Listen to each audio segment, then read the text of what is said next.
Você sabe como funciona a eficácia das leis no tempo? Eu sou Renato Veloso, sou juiz de direito e professor. E neste canal, eu ajudo estudantes e profissionais de direito a compreenderem melhor a teoria e a alinhá-la com a prática jurídica. Isso de uma forma descomplicada. Convido você para se inscrever no canal e lembre-se de ativar o sininho, porque toda vez que eu lançar um vídeo novo, você será notificado desse vídeo. Na Pílula Jurídica de hoje, vamos continuar conversando sobre a Lei de Introdução às Normas do Direito Brasileiro, a LINDB, e falaremos especificamente sobre a eficácia das leis no tempo.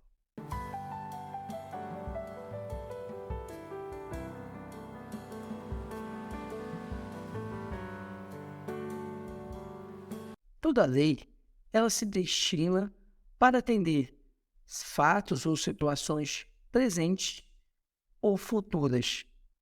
O artigo 6º caput da LINDB traz para nós o princípio da irretroatividade da lei. Vamos conhecer o artigo 6º caput. Artigo 6º. A lei em vigor terá efeito imediato e geral, respeitados o ato jurídico perfeito, o direito adquirido e a coisa julgada. O artigo 6º da LINDB traz para nós, então, a questão de que a lei nova, ela, quando entra em vigor, ela tem efeitos imediatos e gerais. Porém, esses efeitos não atingirão o ato jurídico perfeito, a coisa julgada e o direito adquirido. Trata-se de uma regra de direito intertemporal, significando que a lei ela gerará efeitos a partir de sua vigência e atingirá apenas aquilo que ocorrer durante sua vigência, não alcançando situações consolidadas, situações já constituídas. É preciso chamar a atenção que, inclusive, esse caput do artigo 6º da LINDB, ele também está na nossa Constituição, lá no artigo 5º, indicando ser um direito fundamental, ser uma garantia fundamental, essa questão da observância do direito adquirido, do ato jurídico perfeito e da coisa julgada. Um aspecto fundamental para nós compreendermos, então, como trataremos a eficácia da lei no tempo é entender que, primeiro, a regra é a irretroatividade, ou seja, a lei, a partir do momento que ela entra em vigor, ela atinge somente os fatos ocorridos na sua vigência. E segundo, a lei nova, ela deve respeitar, ela não pode ofender as situações consolidadas no arcabouço antigo, ou seja, sob a vigência da lei antiga. Esse, então, é o conjunto de princípios que precisamos observar para analisar a eficácia das leis no tempo. Um ponto importante que precisamos observar é que a regra é a irretroatividade, ou seja, a lei nova não retroage, ela só vai alcançar fatos jurídicos ou futuros ou pendentes, ou seja, aqueles que não completaram todo o processo para que se tornasse um ato jurídico perfeito.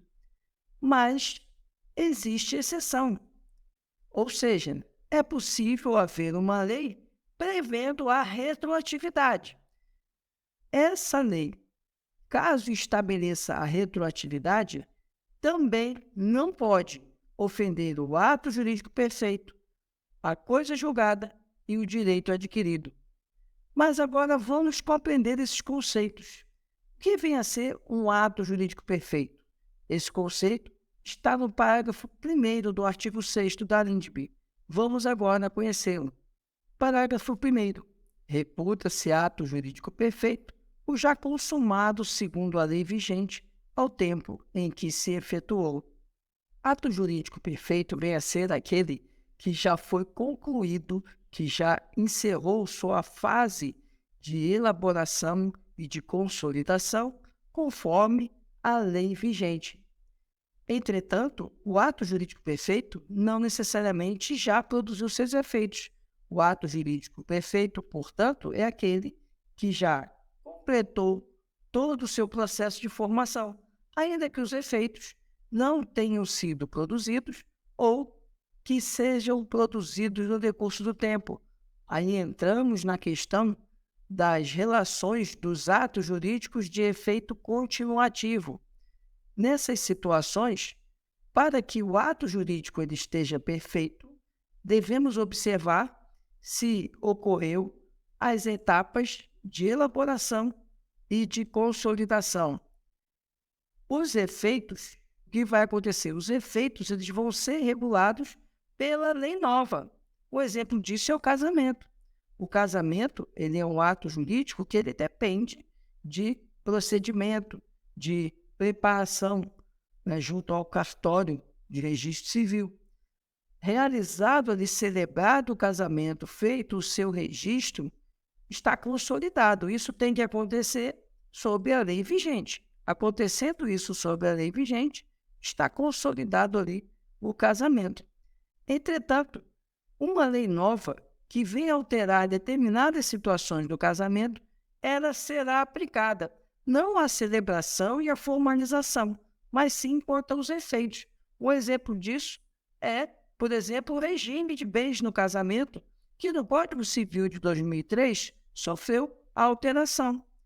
Essa alteração não significou invalidar os casamentos que tinham sido celebrados antes da vigência do Código Civil de 2003, mas sim, esses casamentos foram afetados quanto ao regime do casamento, que passou a observar as regras e orientações da lei nova, ou seja, do novo Código Civil. Vamos agora conversar sobre o parágrafo 2º, que fala sobre o direito adquirido. Parágrafo 2º. Consideram-se adquiridos assim os direitos que o seu titular ou alguém por ele possa exercer, como aqueles cujo começo do exercício tenha termo prefixo ou condição pré-estabelecida inalterável a arbítrio de outrem. Direito adquirido é aquele que se incorporou no patrimônio do particular. É uma concepção patrimonialista a respeito dos direitos, afastando, portanto, a possibilidade de se incorporar ou de se considerar um direito adquirido, um direito de natureza extrapatrimonial. É importante destacar 2 pontos. Primeiro, não cabe direito adquirido em relação ao poder constituinte originário, significando que uma nova Constituição, ela virá ao mundo jurídico sem ter que se vincular ou observar o direito adquirido. E mais, segundo ponto, para o STF, também não há direito adquirido em face do poder constituinte derivado, ou seja, de emendas constitucionais. O Supremo deixou isso claro quando, julgando as emendas constitucionais que tratavam das alterações da Previdência, sedimentou que não há direito adquirido ao servidor público, ainda que ele esteja em efetivo exercício, ao regime de previdência que está em vigor. Uma alteração desse regime de previdência também seria imposta aos servidores efetivos que ainda não teriam completado o tempo de aposentadoria. E ainda, deixando claro que não há direito adquirido nem a estatuto que regula o servidor público e nem a regime de previdência. Vamos agora, então, conversar sobre a coisa julgada, conhecendo o parágrafo 3º do artigo 6º. O parágrafo 3º ele explica: chama-se coisa julgada ou caso julgado a decisão judicial de que já não caiba recurso. Uma decisão de que não caiba mais recurso, ela é definida como coisa julgada.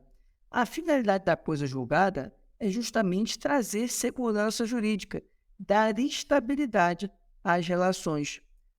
É importante nós observarmos que o Supremo Tribunal Federal, o STF, vem relativizando as coisas julgadas, principalmente quando essa decisão transitada e julgada, ela entra em conflito com direitos fundamentais. Sobre isso, vamos conhecer o tema de repercussão geral 733 do STF. O tema de repercussão geral 733, ele diz o seguinte: a decisão do Supremo Tribunal Federal declarando a constitucionalidade ou a inconstitucionalidade de preceito normativo não produz a automática reforma ou rescisão das decisões anteriores que tenham adotado um entendimento diferente. Para que tal ocorra, será indispensável a interposição do recurso próprio ou, se for o caso, a propositura de ação rescisória própria, observado o respectivo prazo decadencial. Esse tema de repercussão geral, ele nos fala sobre a chamada coisa julgada inconstitucional, que acontece quando o Supremo declara a inconstitucionalidade de uma norma. Entretanto, essa norma, como era tida até então como constitucional, ela serviu de fundamento para várias decisões judiciais. E algumas dessas decisões transitaram em julgado, ou seja, se tornaram coisa julgada. O Supremo, então, chama a atenção que a declaração de constitucionalidade de uma norma não gera automaticamente o efeito da coisa julgada inconstitucional, porque isso só vai acontecer mediante ou recurso próprio, quando ainda for possível apresentar algum recurso, ou então através de ação rescisória, sempre observando, como coloca o Supremo na decisão do repetitivo, a questão do prazo decadencial. Por isso que a relativização da coisa julgada pelo Supremo é algo que ocorre, mas que também não é uma panaceia, não ocorre sem nenhum regramento. E um desses regramentos é exatamente essa decisão de repercussão geral. Uma observação importante: ainda que haja a declaração de inconstitucionalidade de uma lei pelo Supremo, precisamos lembrar sempre que o Supremo ele pode, e muitas vezes, ele determina os efeitos temporais dessa decisão. Então, não necessariamente essa decisão de declaração de constitucionalidade ela vai gerar efeitos retroativos. Muitas vezes o Supremo fixa essa decisão e efeitos a partir da aprovação da decisão. Ou então ele faz a modulação temporal dos efeitos. Ele estipula um outro momento para que, a partir dali, aquela inconstitucionalidade tenha efeitos, tenha eficácia. Para encerrar, precisamos lembrar da ultratividade. Ultratividade é exceção no nosso ordenamento jurídico, mas significa que uma lei revogada pode continuar produzindo efeitos regulando situações jurídicas, mesmo quando já revogada. Um exemplo disso é a questão da enfiteuse. A enfiteuse é um instituto de direito real que existia no Código Civil de 1916. O que acontece é que o Código Civil de 2003 ele não contemplou mais a enfiteuse, ou seja, é um instituto jurídico que não existe mais no ordenamento. Entretanto, a enfiteuse, as normas da enfiteuse possuem ultratividade. Por quê? Aquelas normas do Código Civil de 1916 continuam regulando as enfiteuses ainda existentes. As enfiteuses, portanto, existentes, elas permanecem sendo reguladas pelas normas do Código Civil de 1916. É um exemplo de ultratividade. Encerramos aqui a nossa pílula jurídica. Quero que você nos ajude a realizar a pílula jurídica. Deixe aqui nos seus comentários sugestões de temas para abordarmos nas nossas pílulas jurídicas. E ainda, se ficou alguma dúvida sobre esse tema, deixe aqui nos comentários a sua pergunta, eu terei um imenso prazer de responder. Curta, comente e compartilhe. Vamos fazer com que o conhecimento jurídico seja disponibilizado para o maior número de pessoas. Muito obrigado por sua atenção e até a próxima.